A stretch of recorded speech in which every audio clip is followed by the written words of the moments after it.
মুরাকাবার হালতে চিন্তা করে আল্লাহর কোরআনটা দেখতে কেমন। যেই কোরআন আমাকে রাখাল থেকে অর্ধ পৃথিবীর খলিফা বানায় দিল, এই কোরআনটা আসলে দেখতে কেমন দেখার জন্য ওমর ফারুক ছদ্মবেশে মদিনার অলি গলি ঘুরতেছেন শুধুমাত্র আল্লাহর কোরআনকে দেখার জন্যে।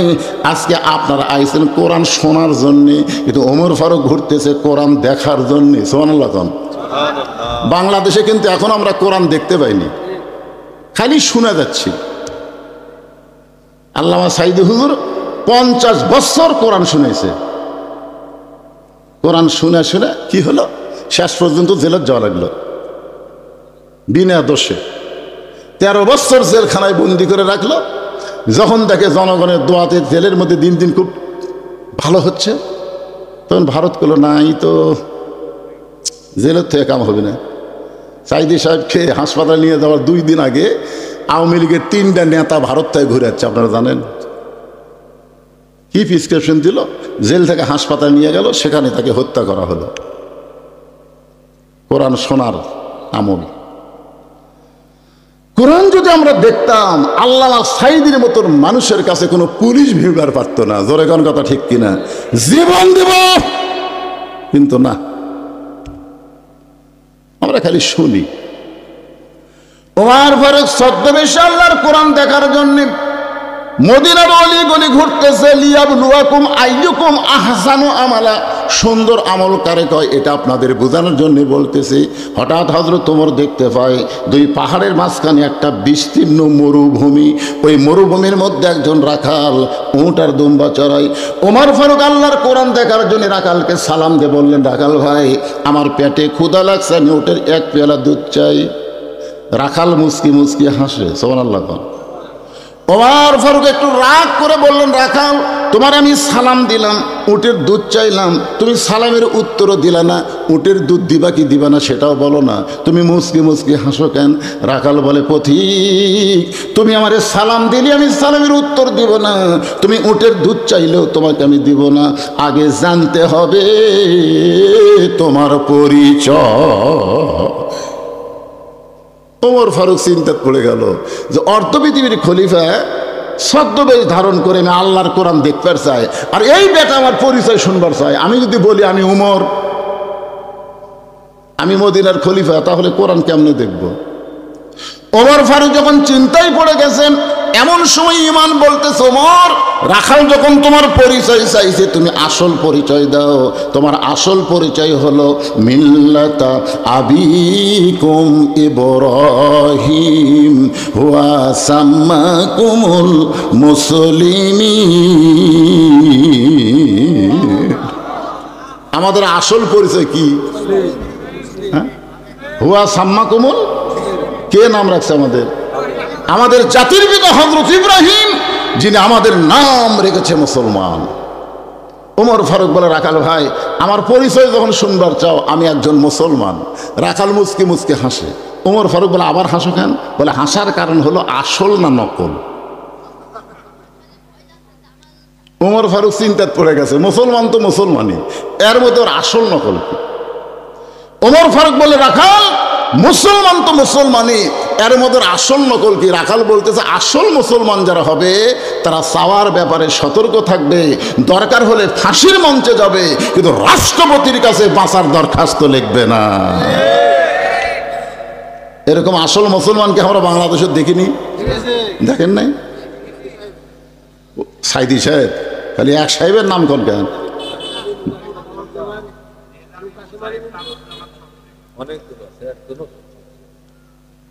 উকিল এসে বলতেছে, উকিলের নাম হলো তাজুল ইসলাম, পেপারে বিবৃতি দিচ্ছে। উকিল বলতেছে, আমি বললাম যে আপনি একটা দলের আমির, আপনি একটা দলের আমির, আপনি যদি রাষ্ট্রপতির কাছে বাঁচার দরখাস্ত লেখেন, রাষ্ট্রপতি দয়া করে যদি আপনাকে মাফ করে। তো নিজামী সাহেব মুচকি মুচকি হাসতেছে। উকিল বলে, হাসেন কেন? বলে, হাসার কারণ হলো তোমার কথা শুনে। তুমি তো আমাকে বলতেছো রাষ্ট্রপতির কাছে দরখাস্ত লেখেন, এরকম 3টা রাষ্ট্রপতি বাংলাদেশ হওয়ার পরে ক্ষমতা থাকতে মারা গেছে।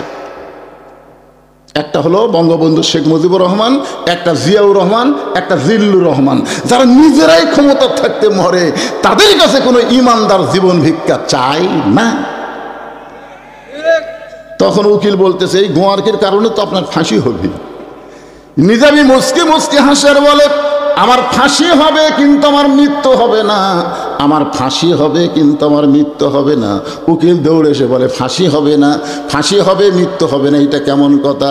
সঙ্গে সঙ্গে কোরআন থেকে তেলাওয়াত করলেন, ওয়ালা তাকুলু লিমান ইউকতালু ফি সাবিলিল্লাহি আমওয়াতুন বাল আহইয়াউ ওয়ালাকিন লা তাশউরুন। আল্লাহ রাস্তায় যাদেরকে হত্যা করা হয়, আল্লাহ রাস্তায় যাদেরকে ফাঁসি দেওয়া হয়, তাদেরকে তোমরা মৃত্যু বলো না, আমি আল্লাহ বলতেছি তারা জীবিত। রাখাল বলে পথিক তুমি যদি সত্যি মুসলমান হও তুমি দুধ চাইছো কার কাছে? ওমর ফারুক চমকে উঠছে, ওরে বাবা রে, আল্লাহর কোরআন যখন চালু থাকে দুনিয়ায়, ওমর ফারুক ভুল করলে একটা রাখাল পর্যন্ত ভুল ধরার সাহস পায়। ওমর ফারুক বলেন রাখাল আসলেই চাওয়ার ব্যাপার আমার ভুল হয়ে গেছে। রাখাল বলতে যে ভুলটা যখন স্বীকার করছে আল্লাহ তোমাকে তওবা করার সুযোগ দিছে। আপনারা বলেন তো ভুল স্বীকার করলে তওবা করার সুযোগ আছে না নাই? আমার বড় ভাই আওয়ামী লীগ করতো, আমার দুই ছোট ভাই এরা দুইজন বিএনপি, আর আমি তো বুঝতেছেন 5ই আগস্টের পরে আমার বড় ভাই আমার মাদ্রাসা মসজিদের মধ্যে ঢুকলো আসরের সময়, হাসিনা পলানার পরপরই আমার মাদ্রাসার মসজিদের মধ্যে ঢুকলো যে হুজুরের এই মসজিদের মধ্যে ঢুকলে কোনো অসুবিধা হবে না, কারণ বগুড়া জেলাতে আওয়ামী লীগের কোনো বিছন থইনি।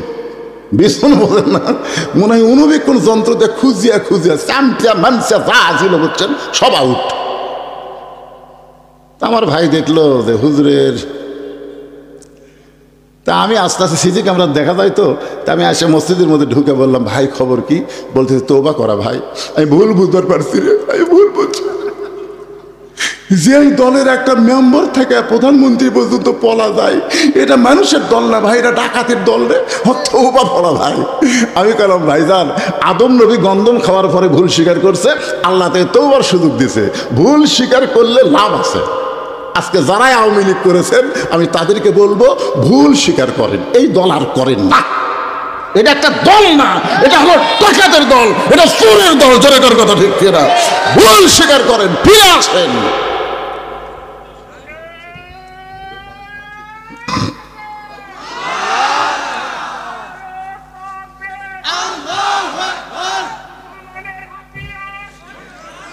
লিল্লাহি তাকবীর।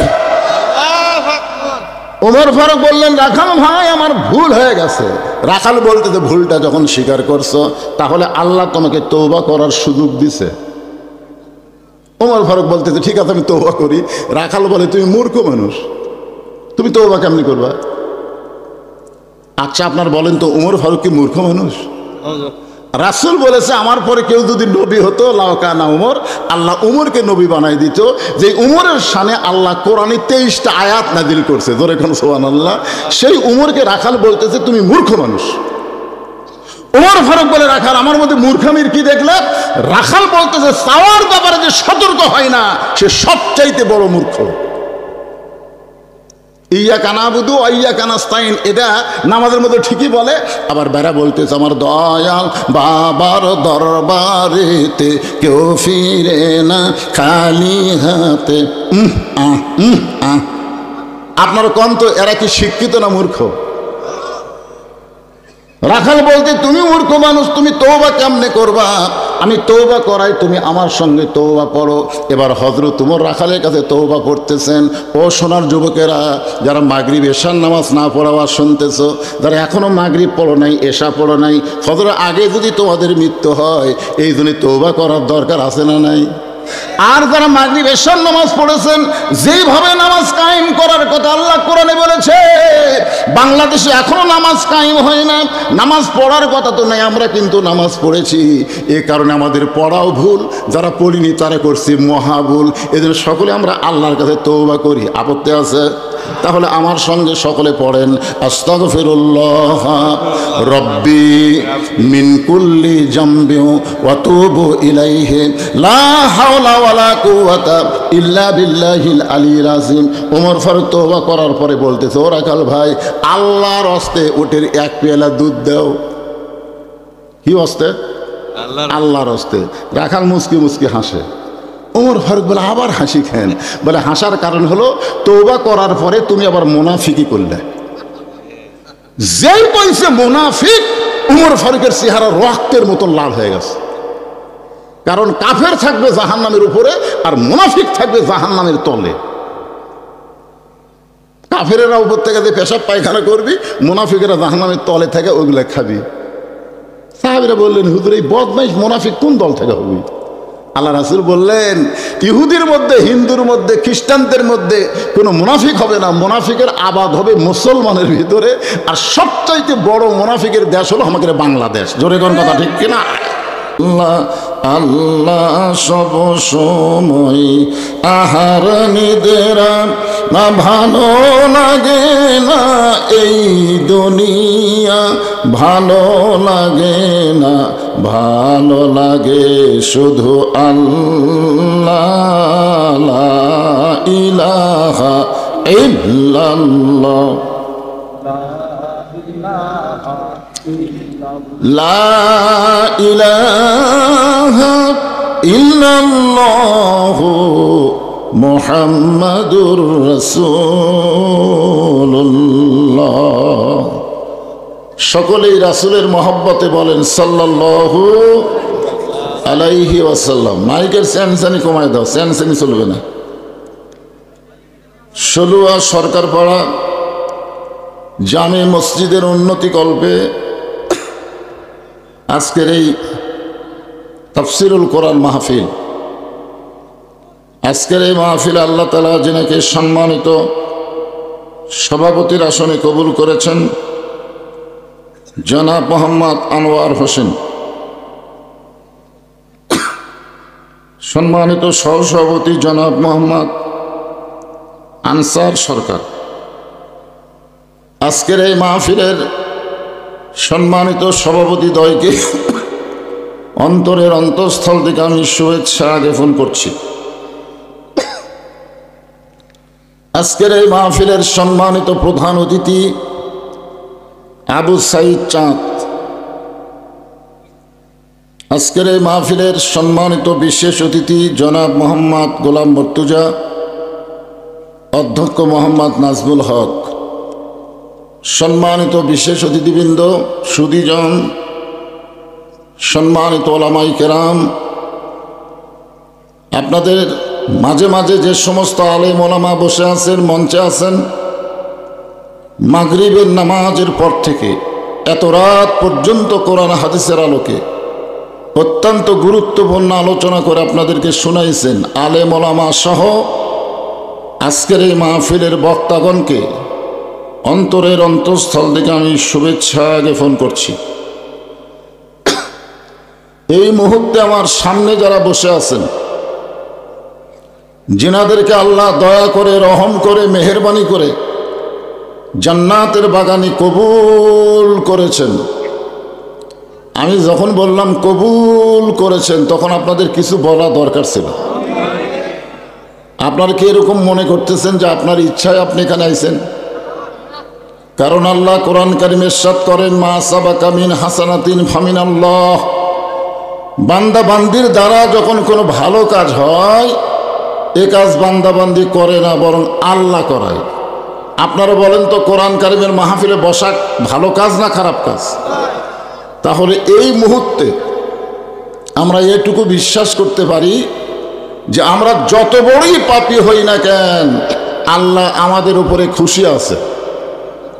খুশি যদি না থাকতো তাহলে এই জান্নাতের বাগানে আমাদের কবুল করতেন না।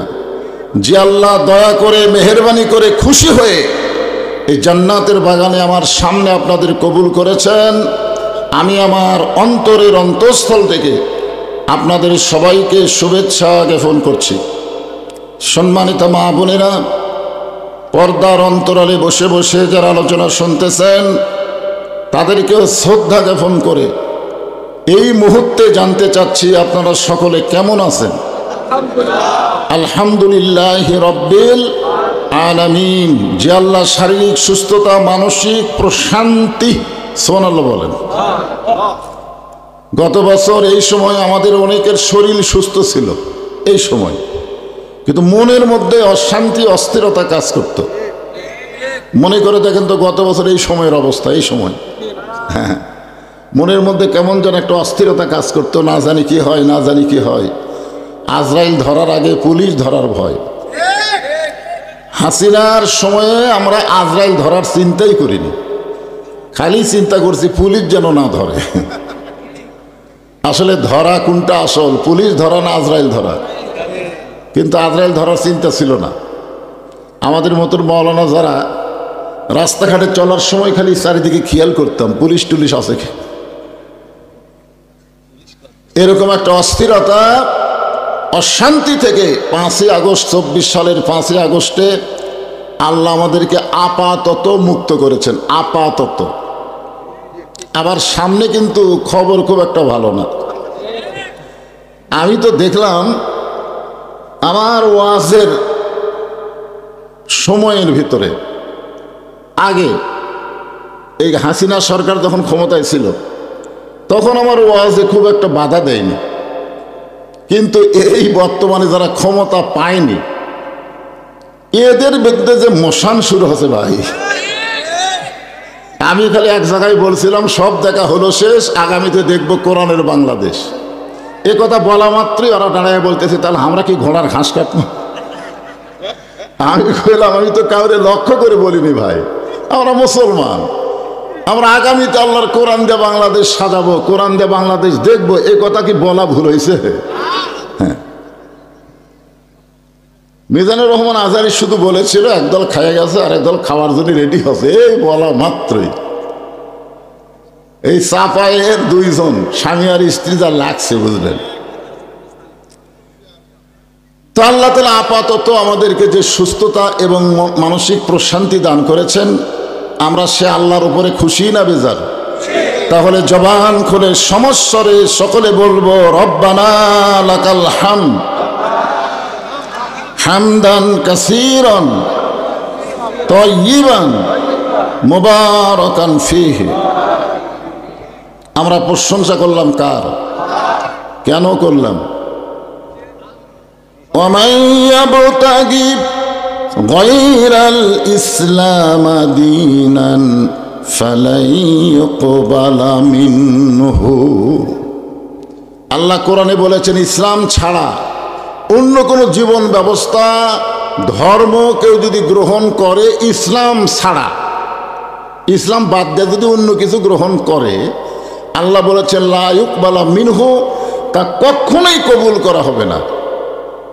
আমরা জন্মসূত্রে মুসলমানের ঘরে আল্লাহ আমাদেরকে কবুল করেছে। জোরে কোন কথা ঠিক কি না?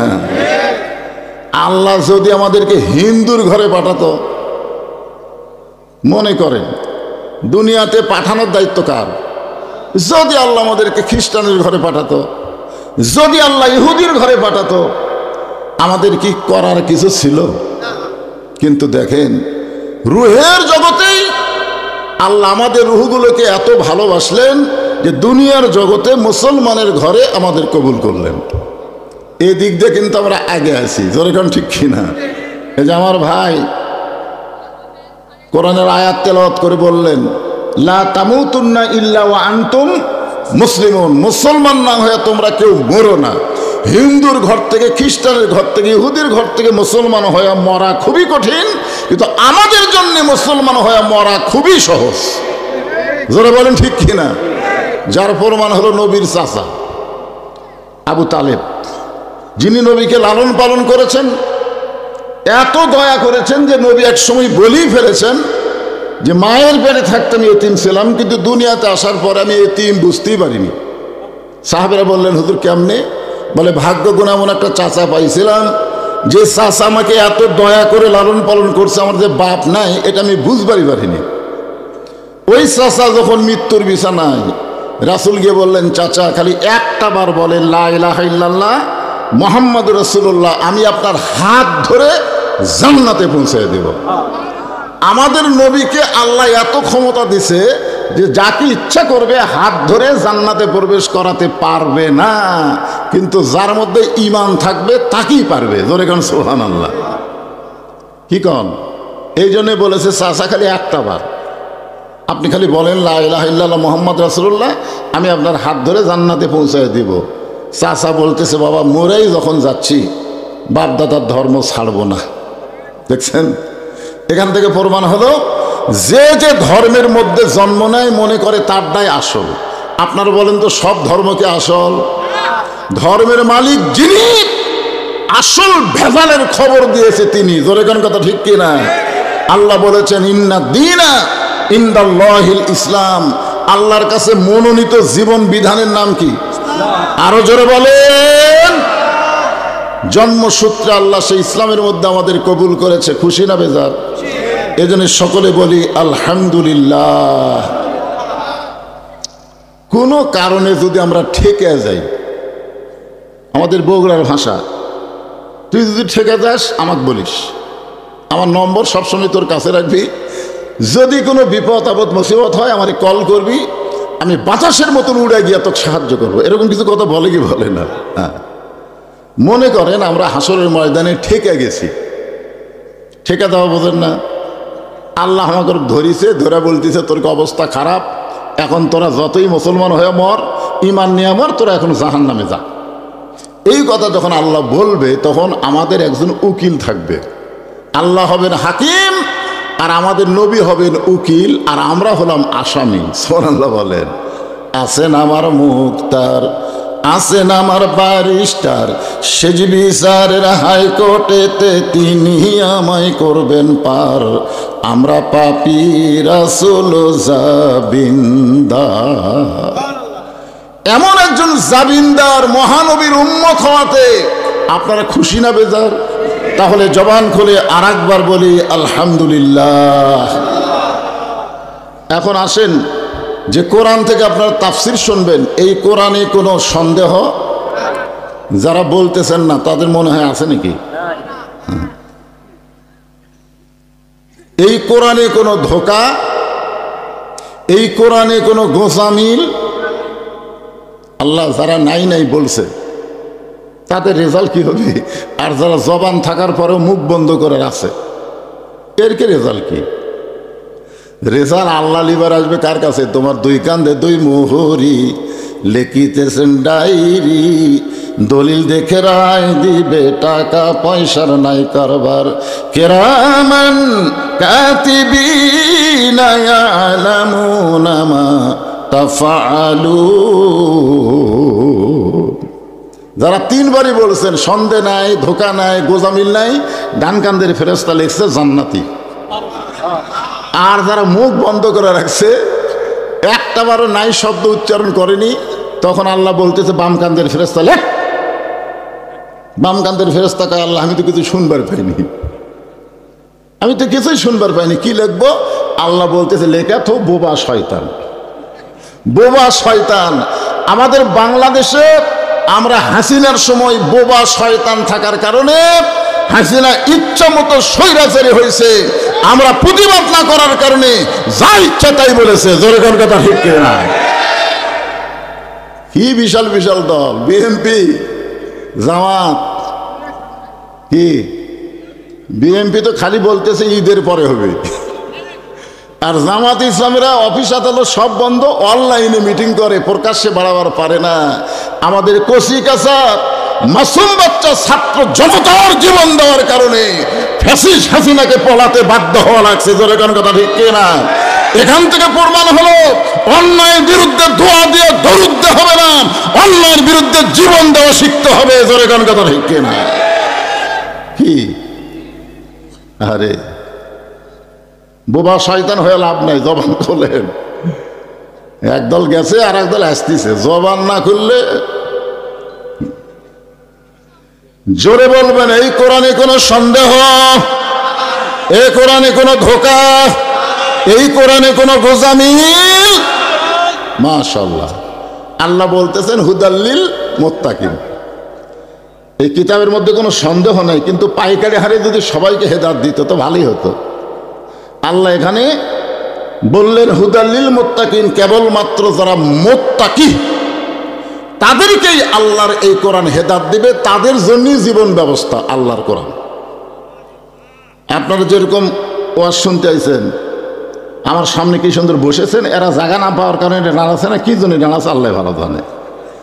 এই দাঁড়িয়ে থাকা কোরআন শোনার অভ্যাস হলো আবু জেহেলের। হ্যাঁ, নবী যখন কোরআন তেলাওয়াত করত তখন চুপি চুপি চুপি চুপি চোরের মতন, জোরে গান কার মতন, চোরের মতন বাহিরে দাঁড়িয়ে থেকে নবীর কোরআন তেলাওয়াত শুনতো। কি এখন বসবি নাকি, বসবি? হ্যাঁ, সারা রাত কোরআন তেলাওয়াত শুনতো, সারা রাত। সকালবেলা গিয়া মিটিং এর মধ্যে বলতো এত সুন্দর কোরআনের বাণী, রাতটা কোন দিক দিয়ে গেল আমি বুঝবারই পারিনি। সুবহানাল্লাহ খান, সুবহানাল্লাহ খান। দেখেন আবু জেহেল কোরআনের পক্ষে কথা বলছে যে এত সুন্দর কোরআনের বাণী, শুনতে শুনতে রাতটা কোন দিক দিয়ে গেল আমি বুঝবারই পারিনি। তা আবু সুফিয়ানের একজন অধীনস্থ তেলতেলা নেতা ছিল, তেলতেলা নেতা। তো বলতেছে নেতা, যে কোরআন শুনতে রাত কোন দিক দিয়ে যায় বোঝা যায় না, সেই কোরআন ধরলে অসুবিধা কি? কি কন, খালি শোনার জন্য না ধরার জন্য? তো বলতেছে এই কোরআন ধরলে অসুবিধা কি? আবু জেহেল বলতেছে এই কোরআন যদি ধরি তাহলে তোর আমার নেতাগিরি চলবি না। আজকে বাংলাদেশে যারা আবু জেহেলের দল করতে চায় তারাই বলে ইসলামের রাজনীতি নাই, কোরআনের রাজনীতি নাই। তাদের নেতৃত্ব চালানোর কারণে আল্লাহর কোরআনের বিরুদ্ধাচরণ করে, কোরআনের তেলাওয়াত শুনবে, মরে গেলে কোরআনের খতম নেবে, কিন্তু কোরআনকে তারা বাস্তবে ধরবে না। জোরে কোন কথা ঠিক কি না? কোরআনকে যদি গ্রহণ করে মসজিদের মধ্যে যাও না কেন, বহু মানুষ আছে, সামনে যাওয়ার মানুষ কয়জন? হ্যাঁ, সামনে যাওয়ার মানুষ কয়জন? ইমামের মায়ের অসুখ হয়েছে, ইমামের মা হঠাৎ অসুস্থ, ইমাম আসেনি, এখন মাগরিবের নামাজ। মসজিদের মধ্যে হিসাব করে দেখা গেল 4 দলের লোক বেশি। 4 দল, জামাতে ইসলাম আছে, বিএনপি আছে, জাতীয় পার্টি আছে, আর আওয়ামী লীগ আছে। এই 4 দলের মধ্যেই চিন্তা করতেছে এখন সামনে কে যাবি রে, সামনে যাওয়ার দল কোনটা? আরে কারো নাম ধরা লাগবে না, আপনার কাছে বিবেকের প্রশ্ন করে। তো নামাজের টাইম পার হয়ে যাচ্ছে, ইতিমধ্যে আওয়ামী লীগের এক নেতা জামাত ইসলামের এক রোকনকে ধরে বলতেছে কে ভাই সময় পার হয়ে যাচ্ছে, সামনে যাতে কি হয়। তো ভালো জায়গায় তোমরা যদি ভালো মানুষকে সামনে দেবার পারো, সমাজেও তাদেরকে সামনে দেওয়া লাগবে। ধরে কোন কথা ঠিক না? হ্যাঁ, এই জন্য একটু খেয়াল করে শুনবেন, আমি যে আয়াতে কারিমা তেলাওয়াত করেছি তার তাফসীর হবে আল্লাযী খালাকাল মাউতা ওয়াল হায়াতা লিয়াবলুয়াকুম আইয়ুকুম আহসানু আমালান ওয়া হুয়াল আজিজুল গফুর। মৃত্যু এবং হায়াত সৃষ্টি করেছেন কে? আল্লাহ। ভাই এদিকে কোনো গল্প চলবে না ভাইরে, তোমরা যদি গল্প করবারই চাও তাহলে তোমরা সাইডে চলে যাও, ময়নারা সাইডে চলে যাও, এখানে কোনো গল্প হবে না।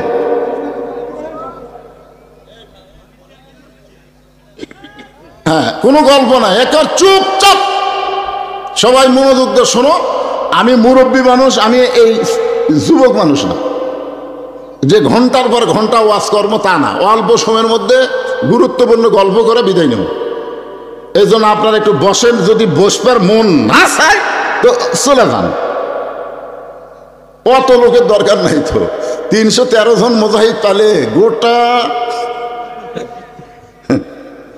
এত লোকের দরকার আছে নাকি? আমাদের এলাকায় আমার দাদার মুখে শুনছি যে হাজার হাজার মানুষ খাওয়া দাওয়া করতেছে। খাওয়া দাওয়া কি করতেছে? ইতিমধ্যে সাইড দেখ পাগল যাচ্ছে আর বলতেছে মানুষ নাই রে, মানুষ নাই। তো যারা খাওয়া দাওয়া করতেছে তারা সবাই মুচকি মুচকি হাসতেছে আর বলতেছে পাগলে কিনা খায়, ছাগলে কিনা খায়, গুরুত্ব দেয়নি। কিন্তু একটা লোক চিন্তা করছে কে রে মানুষ নাই, তাহলে আমরা কে? ওই আবার খাওয়া বাদ দা পাগলার কাছে গেছে, যা বলতেছে কে রে পাগল, তুই যে কইলি মানুষ নাই মানুষ নাই, তাহলে আমরা কে? বলে কেউ তো ধরেনি, তুই ধরলি কেন? আমি যে মানুষ নাই করে চলে আসলাম, কেউ তো ধরে নাই, তুই ধরলি কেন? বলে আমার মধ্যে একটু ধাক্কা লেগেছে, মানুষ যদি না হই তাহলে আমরা খেয়ে। পাগল বলতেছে তাহলে সাইডে চল। তো সাইডে যায়, এরকম বাম হাত আলগা করছে, ওই ভিতর দিকে তাকা দেখে যে 15-20 জন মানুষ, বাদ বাকি সব শিয়াল কুত্তে। ভাই কি দেখলাম? বলে কলিকালের জামানা, হক বলতে মানা, আসল কথা বললে তোমায় মারবি রে। বুঝছেন? এখন হক কথা বলবার গেলেই অনেকের কলজায় আঘাত লাগবে। এত রাত পর্যন্ত কোরআনের মাহফিলের জন্য যারা অপেক্ষা করতেছেন তারা আবার দাঁড়িয়ে থেকে গল্প করবেন কেন? মন চাই বসেন, আর যদি মন না চাই সাইড কাটবেন। এখন আসেন, লিয়াবলুয়াকুম, তোমাদেরকে পরীক্ষা করা হবে, আইয়ুকুম আহসানু আমালা। পরীক্ষার সাবজেক্ট হলো সুন্দর আমল। জোরে কোন কি আমল? আচ্ছা, আমাদের বাংলাদেশে 92% মুসলমান, আমরা কি সুন্দর আমল করতে চাই না? জোরে কোন চাই কি চাই না? সুন্দর আমল করতে গেলে সুন্দর একটা পরিবেশ লাগবে। সুন্দর একটা পরিবেশ যদি আপনি তৈরি করতে চান তাহলে সুন্দর একটা সমাজ লাগবে। সুন্দর একটা সমাজ যদি গঠন করতে চান তাহলে সুন্দর একটা রাষ্ট্র লাগবে। সুন্দর একটা রাষ্ট্র যদি তৈরি করতে চান তাহলে আল্লাহর কোরআনের বিকল্প কোনো সংবিধান না। কথা কয় না? আমাদের বাংলাদেশে কতগুলো নেতা বলে না পবিত্র সংবিধানকে সমুন্নত রাখতে চাই, সংবিধান পরিবর্তন করা যাবে না। এর সংবিধান কি তোর আল্লাহর? এক ডক্টর কামাল্লা যাই পেশাব করে খাড়া হয়ে অজু করে না, ওই বেটা সংবিধান লেখছে, আর সেইটা বলে পবিত্র সংবিধান। তারা নাকি পরিবর্তন করা যাবে না। এদের প্রেসিডেন্টকে ইমপিচমেন্ট করার জন্য ছাত্ররা একসময় আন্দোলন করলো না? এ হাসিনার আসল মাল থুয়ে গেছে। ওরে বরখাস্ত করার জন্য, অপসারণ করার জন্য ছেলেরা যখন লাফালাফি করলো, তখন বাংলাদেশের এক বড় দলের নেতা কইল সংবিধানকে সমুন্নত রাখতে হবে। সংবিধান, ওটার নাম সংবিধান। সংবিধান এই যে দেখেন, সংবিধান কার নাম দেখেন। হ্যাঁ, একটু মনোযোগ দিয়ে শুনবেন। সুন্দর আমল করতে গেলে সুন্দর পরিবেশ লাগবে। সুন্দর পরিবেশ না হলে সুন্দর আমল করা যায় না। এখানে কোরআনের সুন্দর কথা শুনতে গেলে সুন্দর একটা পরিবেশ তৈরি করা লাগবে। হাট বাজারে হাজার হাজার মানুষ থাকে, কোনো বক্তা সেখানে ওয়াজ করতে পারবে না। জোরে গান কথা ঠিক কিনা? কারণ যার মনে তাই কথা বলতেছে, যার মনে তাই কেনাকাটা করতেছে, ওখানে ওয়াজ চলবে। এখন যদি বলে ভাই 50,000 মানুষ, তার সামনে আমি ওয়াজ করবো, করে দেখ, কেউ শুনবি না। তা আপনারা কোন তো এখানে একটা সুন্দর পরিবেশের দরকার নাই? এখানে হাট বাজারের মতন হয়েছে করলে হবে? তাই হবে না। এখন সুন্দর পরিবেশ তৈরি করতে গেলে সুন্দর একটা সমাজ লাগবে। সমাজ, সুন্দর একটা সমাজ যদি তৈরি করতে চান সুন্দর একটা রাষ্ট্র লাগবে। রাষ্ট্র যাকে আমরা বলি কল্যাণ রাষ্ট্র। কি রাষ্ট্র শুনলেন না? ভাষণে শুনলেন না? কল্যাণ রাষ্ট্র, কল্যাণকর রাষ্ট্র। কল্যাণকর রাষ্ট্র যদি আমরা তৈরি করতে চাই তাহলে মানুষের তৈরি আইন দেওয়া হবে না, আমার আল্লাহর কোরআন লাগবে। জোরে কোন কথা ঠিক কিনা? এই জন্য আল্লাহ বলেছেন অনুনাজ্জিলু মিনাল কুরআনি মা হুয়া শিফাউ ওয়া রাহমাতুল লিল মুমিনিন। আর বাংলা স্লোগান হলো, আমি যেই বলবো সব সমস্যার সমাধান আপনার বলবেন দিতে পারে আল কোরআন। যারা বলবেন না, বুঝবেন মরার 2 দিন আগে তারা বোবা হবেন। তারকে জবানে ইমানের কলেমা আল্লাহ নসিব করবে না। কারণ কোরআনের পক্ষে স্লোগান দিবেন না এরকম মুসলমান তো থাকার কথা না। আমি যেই বলবো সব সমস্যার সমাধান, আপনার বলবেন দিতে পারে আল কোরআন। সব সমস্যার সমাধান আল কোরআনের আলো, সব জায়গায় জালো কোরআন হাদিস যেখানে লিল্লাহি তাকবীর। 11টা তুলে দিয়ে ঘুমন্ত মানুষকে তো শুনান যাবেন, আগে চেতন করে তারপরে মাল মারা লাগবে। ঠিক কিনা?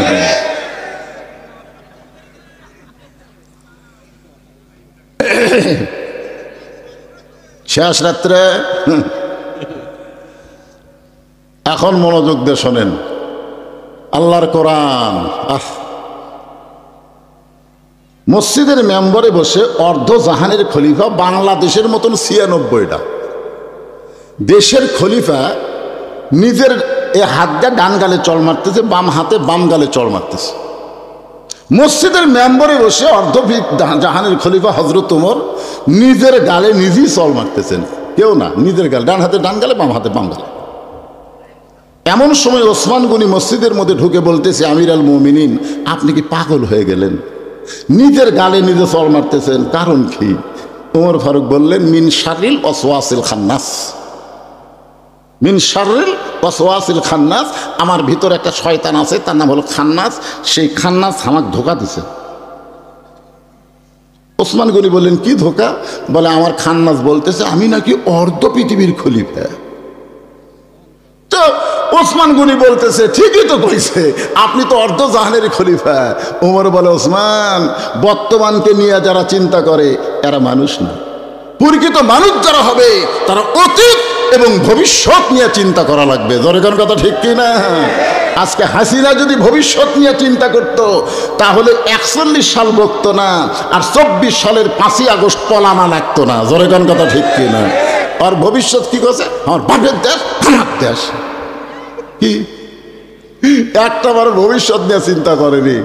আমি যে বগুড়া থেকে আপনাদের এলাকায় আসব, এখান থেকে বাড়ি যাওয়ার পারবো তার কোনো গ্যারান্টি নাই। আমার ভবিষ্যৎ আমি নাই। আর এই শালাকের ভবিষ্যৎ হলো 41 সালের আগে আমার করবে নামাইকে।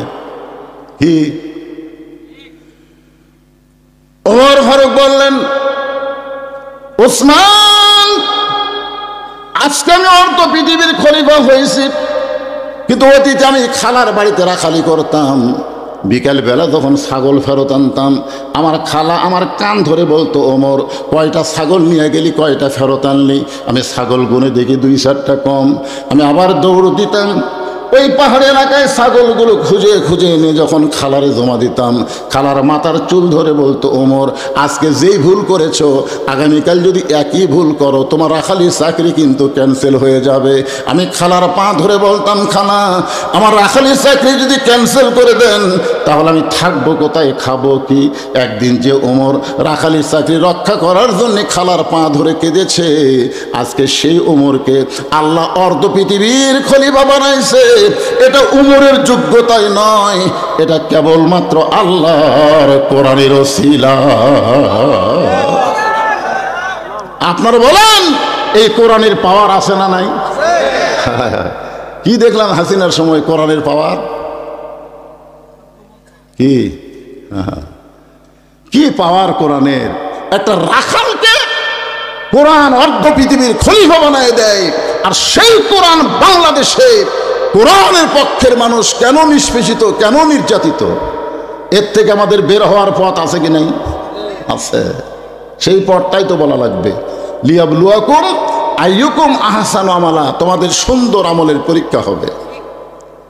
ওমর ফারুক মোরাকাবা করলেন। মোরাকাবা বুঝলেন? চোখ বন্ধ করে চিন্তা করা। যেই কোরআন আমাকে কুটি রাখাল সেখান থেকে আজকে অর্ধপৃথিবীর খলিফা বানাই দিল, সেই কোরআনটা আসলে দেখতে কেমন? কোরআনটা আসলে দেখতে কেমন? এই ছেলেরা, এই আজকে যারা যুবকেরা বসে আছো, তোমরা সত্যি করে বলো তো, এ কোরআন কোন দিন হাত দিয়ে ধরছ? সবাই না। এখানে অনেক যুবক আছে আজ পর্যন্ত এই কোরআনটা এভাবে হাত দিয়ে ধরেনি। কারণ ধরবার গেলে ঠেলা আছে তো, লা ইয়ামাসসুহু ইল্লাল মুতাহহারুন, কোরআন স্পর্শ করা যাবে না যতক্ষণ পবিত্র না হবা। তাহলে যেই কোরআন স্পর্শ করতে গেলে পবিত্র হতে হয়, সেই কোরআন যদি যুবকেরা গ্রহণ করে, এদের অন্তরে কোনো ভয় থাকবে না মৃত্যুর, আল্লাহ রাস্তায় জীবন দেওয়ার জন্য প্রস্তুত। জোরে কোন কথা ঠিক কিনা?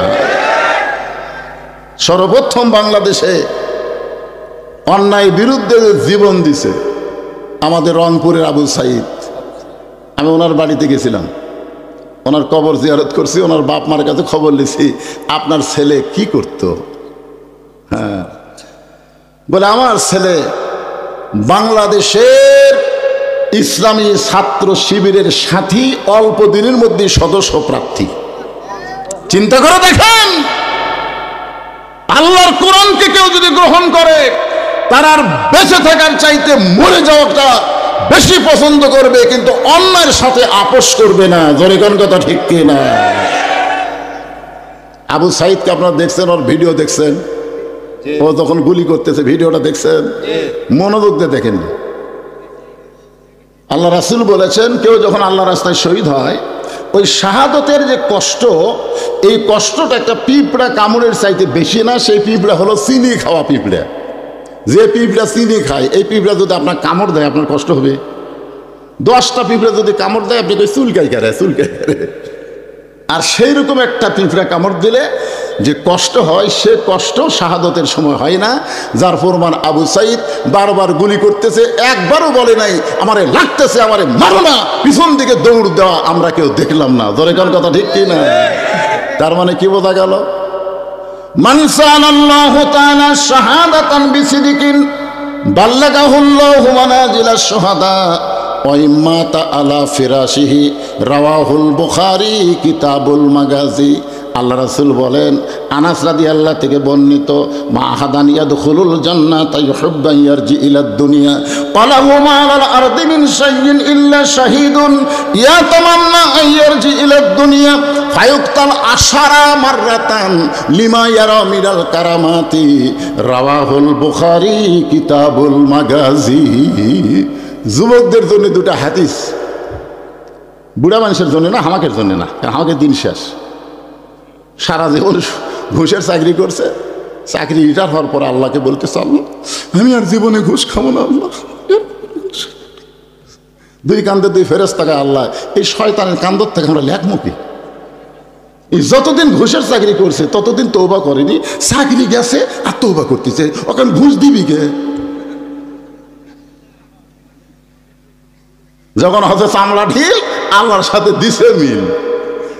যতন থেকে চামড়া টাইট, আল্লাহর সাথে করে ফাইট। এই জন্য যুবকদের জন্য কথা বলা লাগবে। জোরে কোন কথা ঠিক কিনা? কথা বলে আল্লাহ বলবেন, শৈশবকালের কোন হিসাব আমি চাই না, বুড়াকালের হিসাব দেওয়া লাগবে না, খালি যৌবনকালের হিসাব দেওয়া জান্নাত যাও। আজকে আমাদের সেই যুবক, সোনার যুবকের হাজার হাজার দেখতেছি আমি, মাশাআল্লাহ। একটু মনোযোগ দিয়ে শুনবো বাবা। ওমর ফারুক মুরাকাবার হালতে চিন্তা করে, আল্লাহর কোরআনটা দেখতে কেমন? যেই কোরআন আমাকে রাখাল থেকে অর্ধ পৃথিবীর খলিফা বানায় দিল, এই কোরআনটা আসলে দেখতে কেমন? দেখার জন্য ওমর ফারুক ছদ্মবেশে মদিনার অলি গলি ঘুরতেছেন, শুধুমাত্র আল্লাহর কোরআনকে দেখার জন্যে। আজকে আপনারা আইছেন কোরআন শোনার জন্যে, কিন্তু ওমর ফারুক ঘুরতেছে কোরআন দেখার জন্যে। সুবহানাল্লাহ। বাংলাদেশে কিন্তু এখন আমরা কোরআন দেখতে পাইনি, খালি শোনা যাচ্ছি। আল্লামা সাইদি হুজুর 50 বছর কোরআন শুনেছে। কোরআন শুনে শুনে কি হলো, শেষ পর্যন্ত জেলত যাওয়া লাগলো বিনা দোষে। 13 বছর জেলখানায় বন্দি করে রাখলো। যখন দেখে জনগণের দোয়াতে জেলের মধ্যে দিন দিন খুব ভালো হচ্ছে, তখন ভারত করলো, নাই তো জেলের থেকে কাম হবে না। সাইদি সাহেবকে হাসপাতাল নিয়ে যাওয়ার 2 দিন আগে আওয়ামী লীগের 3টা নেতা ভারত থেকে ঘুরে যাচ্ছে। আপনারা জানেন কি প্রেসক্রিপশন দিল? জেল থেকে হাসপাতাল নিয়ে গেল, সেখানে তাকে হত্যা করা হলো। কোরআন শোনার আমল। কোরআন যদি আমরা দেখতাম, আল্লামা সাইদির মতন মানুষের কাছে কোনো পুলিশ ভিড়বার পারত না। জোরে কোন কথা ঠিক কিনা? জীবন দেব, কিন্তু না, আমরা খালি শুনি। ওমর ফারুক ছদ্মবেশে আল্লাহর কোরআন দেখার জন্য মদিনার অলি গলি ঘুরতেছে। লিয়াবলুয়াকুম আইয়ুকুম আহসানু আমালা, সুন্দর আমল কারে কয় এটা আপনাদের বোঝানোর জন্য বলতেছি। হঠাৎ হযরত ওমর দেখতে পায় দুই পাহাড়ের মাঝখানে একটা বিস্তীর্ণ মরুভূমি। ওই মরুভূমির মধ্যে একজন রাখাল উট আর দুম্বা চড়ায়। ওমর ফারুক আল্লাহর কোরআন দেখার জন্য রাখালকে সালাম দিয়ে বললেন, রাখাল ভাই আমার পেটে ক্ষুধা লাগছে, আমি উটের এক পেয়ালা দুধ চাই। রাখাল মুচকি মুচকি হাসে, সুবহানাল্লাহ। ওমর ফারুক একটু রাগ করে বললেন, রাখাল তোমার আমি সালাম দিলাম, উটের দুধ চাইলাম, তুমি সালামের উত্তরও দিলা না, উটের দুধ দিবা কি দিবা না সেটাও বলো না, তুমি মুচকি মুচকি হাসো কেন? রাখাল বলে, পথিক তুমি আমারে সালাম দিলে আমি সালামের উত্তর দিব না, তুমি উটের দুধ চাইলেও তোমাকে আমি দিব না, আগে জানতে হবে তোমার পরিচয়। ওমর ফারুক চিন্তা পড়ে গেল যে অর্ধ পৃথিবীর খলিফা ছদ্মবেশ ধারণ করে আমি আল্লাহর কোরআন দেখবার চাই, আর এই বেটা আমার পরিচয় শুনবার চাই। আমি যদি বলি আমি উমর, আমি মদিনার খলিফা, তাহলে কোরআন কেমনে দেখব? ওমর ফারুক যখন চিন্তায় পড়ে গেছেন, এমন সময় ঈমান বলতেছে, ওমর রাখাল যখন তোমার পরিচয় চাইছে তুমি আসল পরিচয় দাও। তোমার আসল পরিচয় হলো মিল্লাতা আবিকুম ইব্রাহিম হুয়া সাম্মাকুমুল মুসলিমিন। আমাদের আসল পরিচয় কি? হুয়া সাম্মাকুমুল, কে নাম রাখছে আমাদের? আমাদের জাতির পিতা হযরত ইব্রাহিম, যিনি আমাদের নাম রেখেছে মুসলমান। ওমর ফারুক বলে, রাখাল ভাই আমার পরিচয় যখন শুনবার চাও আমি একজন মুসলমান। রাখাল মুচকি মুচকি হাসে। ওমর ফারুক বলে, আবার হাসো কেন? বলে, হাসার কারণ হলো আসল না নকল। ওমর ফারুক চিন্তাত পড়ে গেছে, মুসলমান তো মুসলমানই, এর মধ্যে ওর আসল নকল কি? ওমর ফারুক বলে, রাখাল মুসলমান তো মুসলমানই, এর মধ্যে আসল নকল কি? রাখাল বলতেছে, আসল মুসলমান যারা হবে তারা চাওয়ার ব্যাপারে সতর্ক থাকবে, দরকার হলে ফাঁসির মঞ্চে যাবে, কিন্তু রাষ্ট্রপতির কাছে বাঁচার দরখাস্ত লিখবে না। এরকম আসল মুসলমানকে আমরা বাংলাদেশে দেখিনি, দেখেন নাই? সাইদি সাহেব, খালি এক সাহেবের নাম কোন কেন?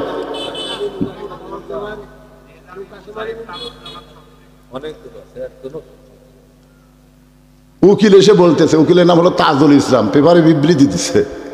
উকিল বলতেছে, আমি বললাম যে আপনি একটা দলের আমির, আপনি একটা দলের আমির, আপনি যদি রাষ্ট্রপতির কাছে বাঁচার দরখাস্ত লেখেন, রাষ্ট্রপতি দয়া করে যদি আপনাকে মাফ করে।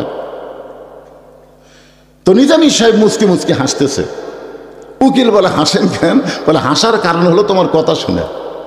তুমি তো আমাকে বলতেছো রাষ্ট্রপতির কাছে দরখাস্ত লেখেন, এরকম 3টা রাষ্ট্রপতি বাংলাদেশ হওয়ার পরে ক্ষমতা থাকতে মারা গেছে।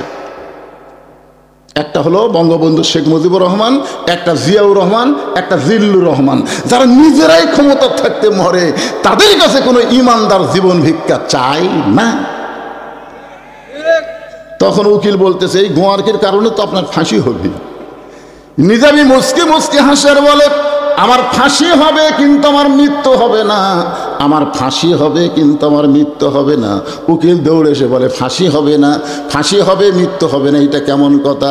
সঙ্গে সঙ্গে কোরআন থেকে তেলাওয়াত করলেন, ওয়ালা তাকুলু লিমান ইউকতালু ফি সাবিলিল্লাহি আমওয়াতুন বাল আহইয়াউ ওয়ালাকিন লা তাশউরুন।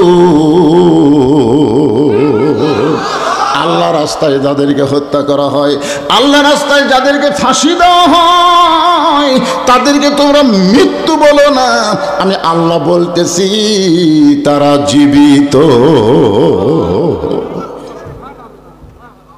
রাখাল বলে, পথিক তুমি যদি সত্যি মুসলমান হও, তুমি দুধ চাইছো কার কাছে? ওমর ফারুক চমকে উঠছে, ওরে বাবা রে, আল্লাহর কোরআন যখন চালু থাকে দুনিয়ায়, ওমর ফারুক ভুল করলে একটা রাখাল পর্যন্ত ভুল ধরার সাহস পায়। ওমর ফারুক বলেন, রাখাল আসলেই চাওয়ার ব্যাপার আমার ভুল হয়ে গেছে। রাখাল বলতে যে ভুলটা যখন স্বীকার করছে, আল্লাহ তোমাকে তওবা করার সুযোগ দিছে। আপনারা বলেন তো, ভুল স্বীকার করলে তওবা করার সুযোগ আছে না নাই? আমার বড় ভাই আওয়ামী লীগ করতো, আমার দুই ছোট ভাই, এরা দুইজন বিএমপি।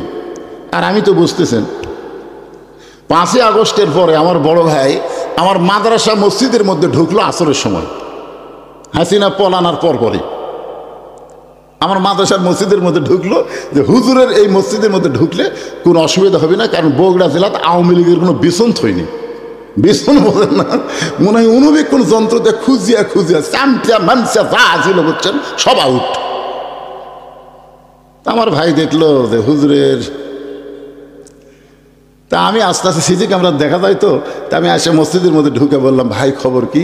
বলতেছে তওবা করা ভাই। আমি ভুল বুঝতে পারছি রে, আমি ভুল বুঝছি। যে দলের একটা মেম্বার থেকে প্রধানমন্ত্রী পর্যন্ত পলা যায়, এটা মানুষের দল না ভাই, এটা ডাকাতের দল রে, তওবা পড়া ভাই। আমি বললাম ভাইজান, আদম নবী গন্ধম খাওয়ার পরে ভুল স্বীকার করছে, আল্লাহ তাকে তওবার সুযোগ দিছে, ভুল স্বীকার করলে লাভ আছে।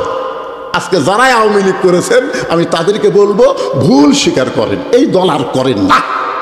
এটা একটা দল না, এটা হলো ডাকাতের দল, এটা চোরের দল। জোরে কর কথা ঠিক কিনা? ভুল স্বীকার করেন, ফিরে আসেন।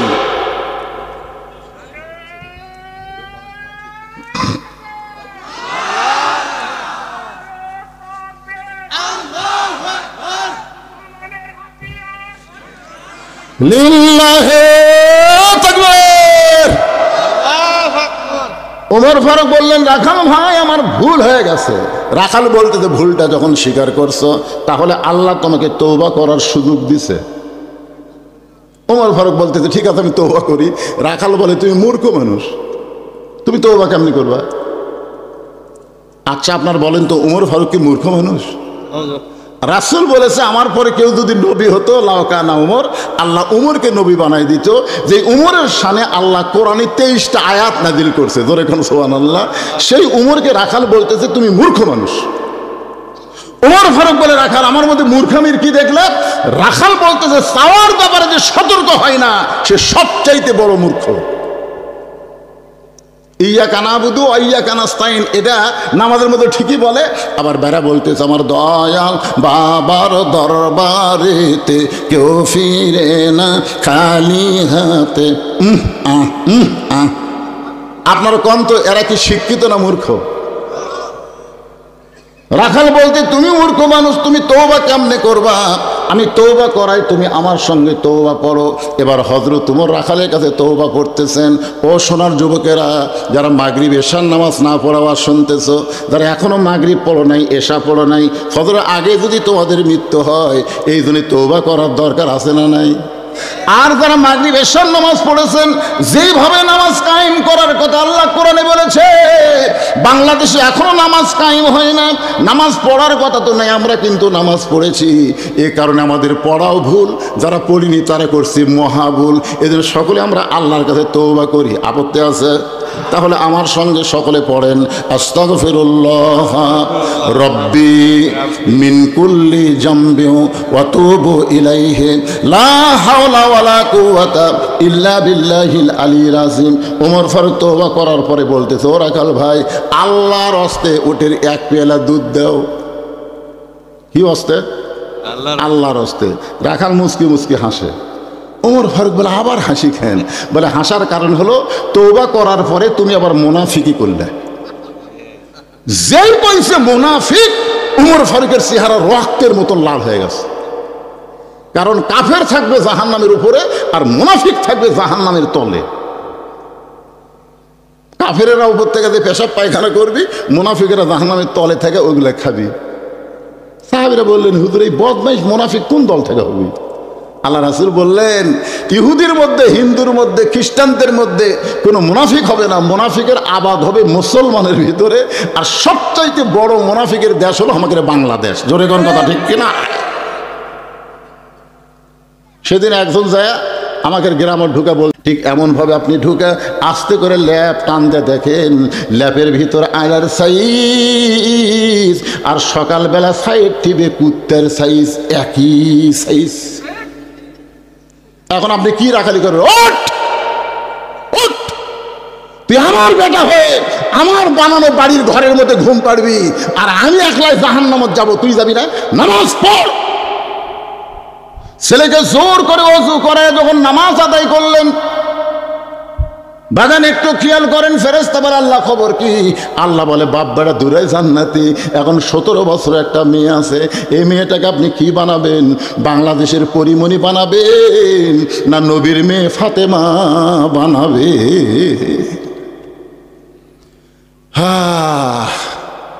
পরিমণি বোঝেন? আপনাকে বাংলাদেশের পরিমণি আপনার মেয়েকে আপনি কি তৈরি করবেন? না নবীর মেয়ে ফাতেমা তৈরি করবেন? বাবা হিসাবে আপনার রাখালি করার দরকার আছে না নাই? দরকার আছে না নাই? নবী রাখালি করেছেন। 9 বছরের মেয়ে ফাতেমা হাতের মধ্যে চুরি দিয়ে মুসকি মুসকি হাসতেছে, মাত্র 9 বছর, তাও ঘরের মধ্যে। নবী ঘরে পা দিয়ে আস্তে করে পা বের করলেন। ফাতেমা চমকে গেল, যে বাবা ঘরের মধ্যে ঢুকে আমাকে মা মা বলে আদর করে, আর সেই বাবা ঘরত পাওতে বেড়ে গেল। বারান্দায় গিয়ে ফাতেমা দেখে নবীর চোখ দিয়ে দর দর করে পানি পড়তেছে। ফাতেমা বলে বাবা কি দুঃখ আপনার মনে, এমন করে কেন কাঁদতেছেন? রাসূল বলে ফাতেমা যে দুনিয়াতে সাজবে মা, আল্লাহ তার আখিরাতের সাজ কমায়া দিবে। সঙ্গে সঙ্গে ফাতেমা হাতের চুরি খুলে মাটির ফাইলা দেয়। যে মাত্র চুরি খুলে মাটির ফাইলা দিছে, নবী দৌড়ে গিয়া চুরি 2টা কুড়েছে আমার পকেটের মধ্যে ঢুকাইছে। ফাতেমা বলে বাবা যেই চুরি হাতে দেওয়ার কারণে আপনি ঘরে ঢুকলেন না, আপনি বারান্দায় কানলেন, আর সেই চুরি ফাইলা দিলে আপনি কেন পকেটে ঢুকাইলেন? রাসূল বলে ফাতেমা আয় আয় তুই আমার কাছে আয়। যেই ফাতেমা নবীর কাছে, নবী ফাতেমার কপালে চুমা দিয়ে বলে ফাতেমা একদিন তোর নাকে নাক ফুল পরায় দেব, একদিন তোর কানে কানের দুল পরায় দিব, একদিন তোর গলাত মালা পরায় দিব। ফাতেমা বললেন বাবা কবে কবে? আল্লাহ নবী বললেন যেদিন তোমার বিবাহ হবে। ও ফাতেমা, মেয়ে মানুষ কেবলমাত্র এক ব্যক্তির জন্য সাজতে পারবে, ওই ব্যক্তি হলো তার স্বামী। স্বামী ছাড়া অন্য কোনো পুরুষের জন্য নারীদের সাজা চলবে না। ফাতেমা রে, চুরি যদি হাতে দিবার চাস, যেদিন তোর বিবাহ হবে মা, তুই স্বামীকে দেখানোর জন্য হাতে চুরি দিবি, তুই নাকে ফুল দিবি, কানে দুল দিবি, গলাত মালা দিবি। আমার মায়েরা যারা পর্দার অন্তর আছেন গো মা, যদি আপনি সাজুগুজু করতে চান শুধুমাত্র স্বামীর জন্য করবেন, স্বামী ছাড়া অন্য কোনো পুরুষের জন্য সাজা মেয়েদের জন্য জায়েজ। আরো জোরে কোন? এই 3টে একসাথে উঠলো, এই 3টার কি বউ নাই কেরা?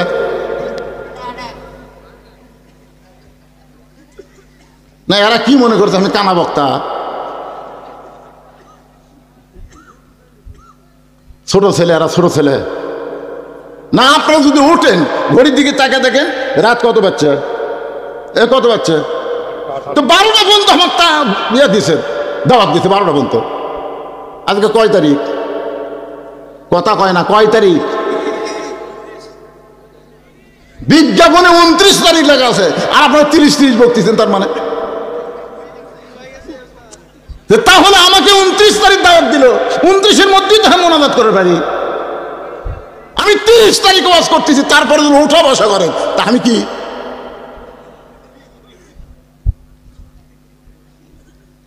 বিরক্ত হচ্ছেন? একটু মনোযোগ দিয়ে শুনবেন। সারা রাত না ওসমান গনি রাখালের পাশে বসে রাখালকে বলতে, ভাইজান কোনোদিন সামনে কাতারে দেখি নাই, আজকে প্রথম দেখতেছি, কারণ কি?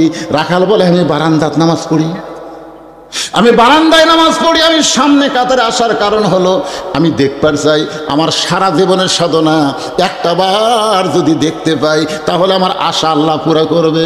ওসমান গনি বলে ভাইজান আমি তো সামনে কাতারে দেখার জন্য আসি, আমি সামনে কাতারে দেখার জন্য আসি, আজ কয়েক বছর হয়ে গেল, এখন ওসমান গনি বলতেছে আজকেই দেখবে, তার গ্যারান্টি কি?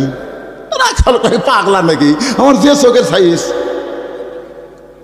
ওসমান গনি বলে ভাই আমি কয়েক বছর হলে পড়তেছি ভাই রে, কিন্তু আমি দেখতে পাচ্ছি না। রাখাল বলতেছে আমার দিকে তাকাও তো দেখি। ওসমান গনি যে তাকাচ্ছে, কয় চোখের মনি তো ভালোই আছে, দেখতে পাও না কে?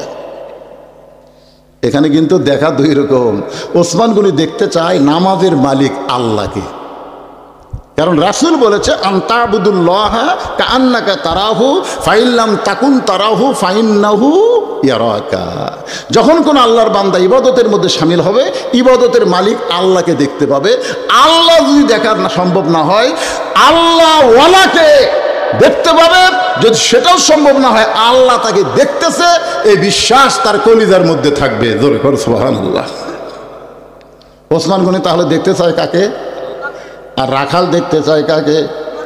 হযরত ওমরকে এক সময় রাখাল বলতেন, ভাইজান আর কষ্ট করা লাগবে না, আমি যখন আপনার কাছে আসি তাহলে আপনি আমার হাত ধরেন, আমি নিজেও দেখব এবং আপনাকেও দেখায়া দেব।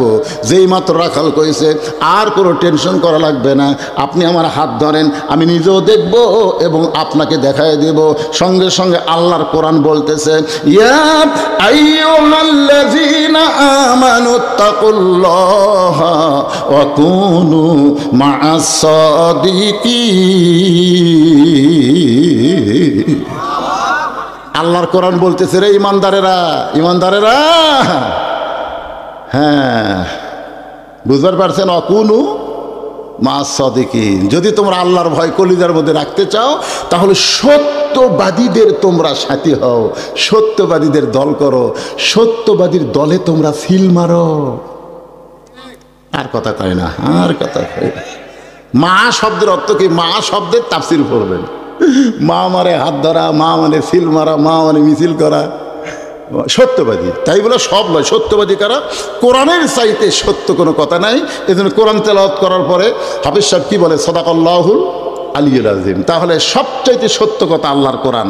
সে কোরআনের দল যারা করে, কোরআন নিয়ে যারা রাজনীতি করে, কোরআনকে সামনে নিয়ে যারা বাংলাদেশের সংসদ নির্বাচন চায়, তাদের সঙ্গে থাকাই হলো মা'আস সাদিকিন। এখন রাখালের হাত ওসমান গনি ধরছে, একটু মনোযোগ দিয়ে শুনবেন, অত্যন্ত গুরুত্বপূর্ণ বিষয় আলোচনা করতে যে ভাইজান। এবার ওসমান গনি রাখালের হাতটা ধরেছে আর মনে মনে বলতেছে, আল্লাহ আমার যোগ্যতায় আমি তোমাকে দেখতে পাইনি, আল্লাহ আজকে এমন একজন পাইছি সে নিজেও দেখবে এবং আমাকেও দেখায় দিবে। এই নিয়ত ওসমান গনি রাখালের হাতটা ধরে বসে আছে। কিছুক্ষণ পরে যখন ফজরের জামাত শুরু হবে, জামাত যখন শুরু হবে এমন সময় একজন মুয়াজ্জিন আকামত দেয়। জোরে কোন কি দেয়? আচ্ছা, আকামতের মধ্যে যে কত কামাতের সালা আছেন নাই? আচ্ছা, আপনাদের মসজিদে যখন মুয়াজ্জিন আকামত দেয় এমন সময় কেউ বসে থাকে না? কেউ যদি থাকে সিয়াল্লা থাকে। আপনারা কোরআনের কি আয়াত পড়েন নাই? লা ইউকাল্লিফুল্লাহু নাফসান ইল্লা উসাহা। তোমার কষ্ট হবে এমন কিছু বিধান আমি আল্লাহ তোমাকে চাপাই দেই নাই। তুমি যদি 60 বছর পর্যন্ত সরকারি চাকরি করো, তোমাকে 62, 63, 70 বছরে কে চাকরি করবার কাছে? বসে থাকা বেতন খা, বসে থেকে বেতন খা। যৌবন সরকারকে দিলে সরকার যদি বুড়ো বয়সে পেনশন দেবার পারে, যৌবন বয়সে যারা 5 ওয়াক্ত নামাজ জামাতের সঙ্গে আদায় করছে, বুড়া বয়সে তাকে সিয়াল্লে মসজিদ আসা লাগবে না, যেটি পড়বি সেটি পেনশনের সব পাবি। জোরে কোন কথা ঠিক কিনা? কারণ কাতার সোজা করার ব্যাপারে বলা হয়েছে, ভাইজান জামাতের নামাজ পড়লে 27 গুণ সওয়াব হই। এটা কি কাতার ব্যাকা করে না সোজা করে? তাহলে যে ব্যক্তি সিয়ারত বসলো ওর পাঁকুটি আর আপনার পাঁকুটি, পায়ের গোড়ালির সঙ্গে গোড়ালি মিল করবার গেলে যদি সিয়ারের পায়ের গোড়ালি না পান, তাহলে আপনার এই সামনে কাতারে ফাঁক, একজন ফাঁকা থুয়া পিছনে কাতারে চলবে না। রাসূল বলে সামনে কাতার পুরো করো, সামনে কাতার পুরো করা লাগবে। সিয়ার পার্টি যদি সামনে কাতারে থাকে, আপনার 4 জন মুসল্লি ওই সিয়ারের 4টা পাও ধরে অকান্দত করে বারান্দা থুয়ে আসবেন। তোর মতন পঙ্গু অসহায় লোকের জন্য আমাদের 27 গুণ সওয়াব আমরা নষ্ট করবো না। জোরে কোন কথা কন না কেন? আর নামাজের ভিতরে বাইরে যে কয়টা ফরজ আছে তার মধ্যে 13টা ফরজের একটা ফরজ হলো দাঁড়িয়ে, কথা কন না কেন, দাঁড়িয়ে নামাজ পড়া। আল্লাহ কোরআনে বলেছেন কুমু লিল্লাহি কানিতিন, দাঁড়াও দাঁড়াও লিল্লাহি, আল্লাহর জন্য, কানিতিন আনুগত্য নিয়ে দাঁড়াও। চেয়ার যদি থাকে তারপরে আপনি দাঁড়াবেন। আপনি মসজিদে কি শান করে আপনাকে লিয়াইছে, কান্দত করে লিয়াচ্ছেন, আপনি হাঁটে হাঁটে যাচ্ছেন, তা হেঁটে হেঁটে যদি আসতে পারেন তো দাঁড়াবার পারেন না, ইয়ার কি মারতেছেন? 10 কেজি ব্যাগ নিয়ে গোটা হাট ধরেছে। ওই এক ভ্যানালা বলতে, চাচা বাড়ির যাই, ওঠেন, টাকার দাম আছে আমার, তো 10 টাকা দেবো, আমি 1 কিলো হাঁটতে পারবো না। এই 1 কিলো 10 কেজি ব্যাগ নিয়ে হেঁটে বুড়াত বাড়িতে আসলো, আর মসজিদে এসে করছে আমার সিয়ার কুটি, আমার সিয়ার কুটি। তোর চাপাত গুড়ি লাগাবি রে, আল্লাহ চাপাত গুড়ি লাগাবি, তাহলে ঠিক নয়। আমি বলবো শোনেন, নবী বলেছেন যদি দাঁড়াবার না পারো বসে পড়ো, বসে মাটিতে বসো। মাটিতে বসলে তার ভিতরে অহংকার থাকে, কতক্ষণ অহংকার থাকে। এই যে আমি চেয়ারে বসে আছি, মাঝে মধ্যে হাত করছে তুই চেয়ারের মানুষ রে, চেয়ারে এখন মাটির মানুষ। আপনি বসা পড়েন, মাটিতে পড়েন। যদি মাটিতে বসবার না পারেন আপনি শুয়ে থেকে পড়েন, শুয়ে থেকে না পারলে ইশারার দ্বারা পড়েন। তবে যতক্ষণ দাঁড়াবার পারবেন ততক্ষণ আপনি জামাত ওয়াজিব, যখন আর পারবেন না তখন আপনি যেখানেই পড়বেন সেখানেই সওয়াব। কারণ আল্লাহ বলেছেন আমি তোমাকে ইসলাম এত কঠিন করে দেইনি, লা ইউকাল্লিফুল্লাহু নাফসান ইল্লা উসাহা। এখন আসলে একটু যেই মাত্র মুয়াজ্জিন সাহেব আকামত শুরু করেছে, সঙ্গে সঙ্গে হযরত ওমর মেহরাবের মধ্যে ঢুকছে। যেই মাত্র আকামত শুরু করেছে হযরত ওমর মেহরাবের মধ্যে ঢুকছে, ওসমান গনি রাখালের হাত ধরে আছে। জোরে কোন কি ধরে আছে?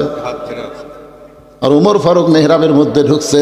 এখন হয়তো আপনারা চিন্তা করবেন হযরত ওমর কোন দিক দিয়ে মেহরাবে ঢুকলো। কোরআন দিয়ে যখন রাষ্ট্র চলবে তখন দরজা দিয়ে ইমামকে ঢোকা লাগবে না, প্রত্যেকটা মেহরাব বরাবর একটা দরজা থাকবে, ওই দরজা দিয়ে নেতা আসবে মেহরাবের ভিতরে। বারণ করে একটু খেয়াল করেন, ওমর ফারুক যেই মাত্র মেহরাবে মুয়াজ্জিন যখনই বলতেছে কতকামাতিস সালাহ কতকামাতিস সালাহ, সঙ্গে সঙ্গে রাখাল আল্লাহু আকবার।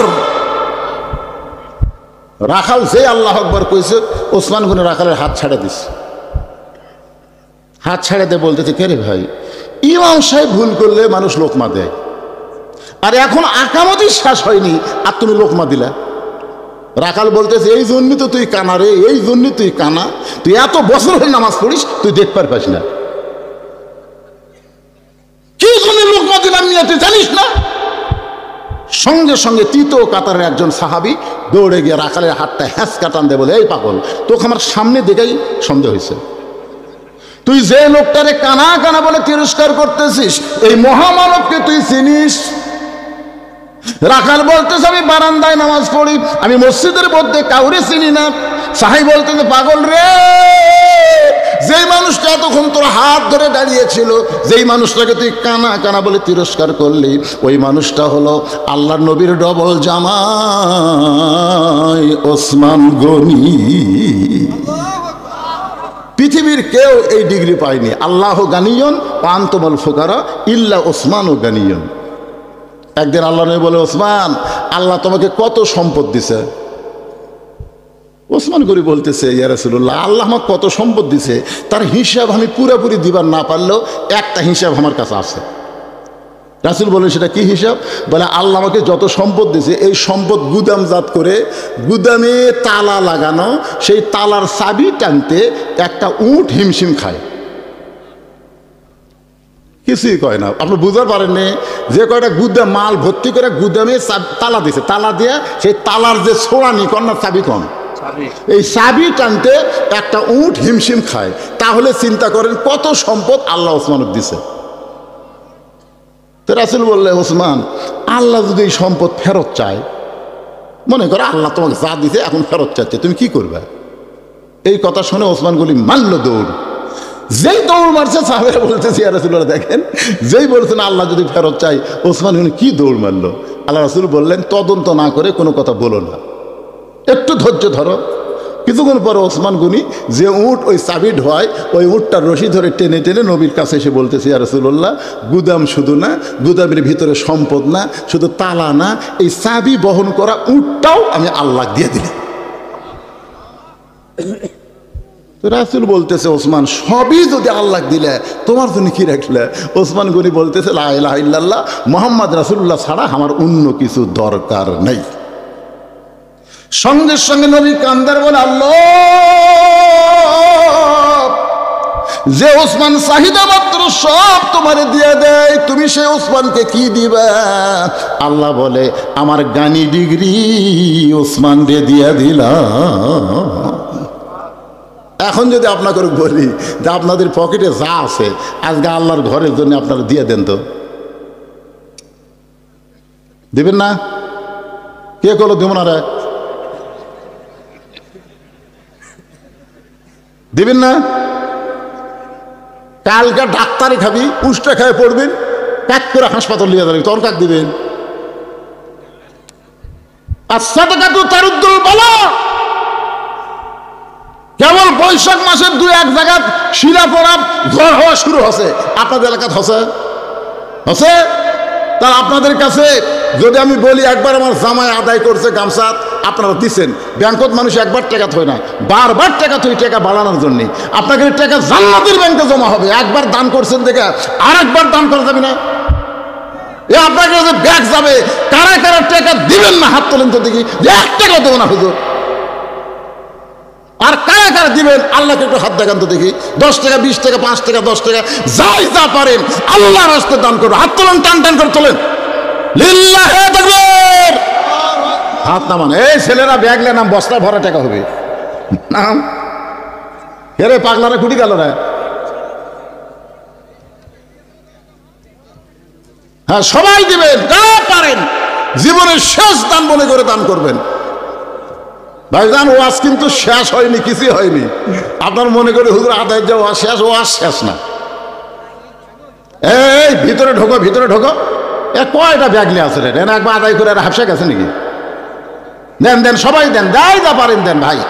জীবনের শেষ দান মনে করে দেন। আল্লাহ যারাই দান করতেছে, আল্লাহ রহমত বরকত দিয়ে হেফাজত করো। আল্লাহ বেদি বেরাম থেকে হেফাজত করো। বাপ মা যদি কবরে যায়, এই দানের ওসিলায় তাদের কবরকে জান্নাতের টুকরা বানায় দাও। জোরে কানা আমিন। মসজিদ কমিটির সভাপতি, সেক্রেটারি, ক্যাশিয়ার এরা সব দান করছে, সগলি করছে, আদায় শেষ। আমি বারান্দাত নামাজ পড়ি, কথা কি খেয়াল করে শুনতেছেন? এই জন্যই বারান্দাত নামাজ পড়ি। আমি ভিতরে ঢোকার সাহস পাই না। ভিতরে নবীর দামি দামি সাহাবি, এই দামি দামি সাহাবির মধ্যে আমি সাধারণ রাখাল কেমনে জানাই। কিন্তু ওই পথিক উমর ফারুকের দিকে আঙ্গুল তুলে বলতেছে, ওই পথিক আমার সর্বনাশ করছে। ওই পথিক আমারে কয়েছে, ওমরকে যদি দেখতে চাও তাহলে সামনে কাতারে নামাজ পড়া লাগবে। আমার সারা জীবনের সাধনা একটা বার আমি হযরত উমরকে দেখতে চাই। শুধুমাত্র হযরত উমরকে দেখার জন্য বারান্দা থেকে সামনে কাতারে আইছি। কিন্তু সামনে কাতারে এসে ওই পথিককেই যদি মেহরাবের মধ্যে আমি দেখতে পাই, যে পথিক আমাকে বলছে সামনে কাতারে গেলে ওমরকে দেখা যাবে, সেই পথিককেই যদি দেখতে পাই, তাহলে তোমরাই বলো লোকমা ছাড়া তো আমার উপায় নাই। আল্লাহু আকবার লোকমা দিয়ে ওই পথিককে মেহরাব থেকে সরাই দিব। ওই জায়গায় হযরত উমরকে আমি এক নজর দেখতে চাই। হাজার হাজার সাহাবেরা কান্দে। সমস্ত সাহাবী যখন কাঁদতেছে, রাখাল চিল্লায় বলে, বারান্দায় নামাজ পড়া ভালো, এই ভিতরে কেন কান্দা কান্দি শুরু হয়ে গেল? ওসমান গনি বলে, রাখাল ভাই, ভিতরে কান্দার কারণ হলো তুমি যারা পথিক পথিক বলতেছো, তিনি হলেন হযরত উমর। গাছের গোড়া কাটলে গাছটা যেমন ঠাস করে পড়ে যায়, রাখাল তেমনি মেহরাবের মধ্যে কাটা মুরগির মতন ছটফট করে বলে, আমিরুল মুমিনিন, আমি আপনাকে তওবা পড়াইছি, আমি আপনাকে মুনাফিক কইছি, আমি আপনাকে ভণ্ড কইছি, অদম রাখালকে আপনি কিছুই বলেননি। সঙ্গে সঙ্গে হযরত ওমর এক টানে রাখালকে তুলে রাখালের কপালে একটা চুমা দিয়ে রাখালকে বুকের মধ্যে চাইপা ধরে সমস্ত সাহাবেরা বলতেছে, আমিরুল মুমিনিন, যে রাখাল আপনাকে তওবা পড়ানোর কথা বলতেছে, আপনাকে মুনাফিকের কথা বলতেছে, আপনাকে ভণ্ডের কথা বলতেছে, আপনি সেই রাখালকে কোনো শাস্তি না দিয়া তাকে কপালে চুম্বন দিয়া বুকের মধ্যে জাপটে ধরলেন। ওমর ফারুক বলে, সাহাবীরা রে, আমি এত কথা হজম করার পিছনে কারণ হলো আমি রাখালকে দেখি নাই, রাখালের ভিতর আমার আল্লাহর কোরআন দেখা যায়। শুধু কোরআনের ওয়াজ হবে না, বাস্তবে কোরআনের দল গঠন করে কোরআনের পক্ষে আমাদের কাজ করতে হবে। এই কোরআন অনুযায়ী আমাদের চলার শপথ নেওয়া লাগবে। যদি কোরআন অনুযায়ী আমি চলতে পারি, শুধু ওয়াজের ময়দানে কোরআন থাকবে না, প্র্যাকটিক্যাল ময়দানে কোরআন অনুযায়ী বাংলাদেশ চলবে। ধরে কোন কথা ঠিক কিনা? সব দেখা হলো শেষ, আগামীতে দেখবো আমরা আল্লাহর কোরআনের বাংলাদেশ। কারা কারা রাজি? 2 হাত তুলে আমার আল্লাহকে দেখান। লিল্লাহি তাকবীর। হাত নামান। মাশাআল্লাহ, কলজা ভরে গেছে বারে। আমি মনে করছি মাশাআল্লাহ শুনবেনই তো, শুনবেন না মানে সবসময় শুনবে নাকি? 2-1 জন কয়, হুজুর আপনার ওয়াজ না দিলে আমার ঘুমই ধরে না। আলহামদুলিল্লাহ, আল্লাহ কবুল করুক। সকলে ইস্তিগফার, আস্তাগফিরুল্লাহ রব্বি মিন কুল্লি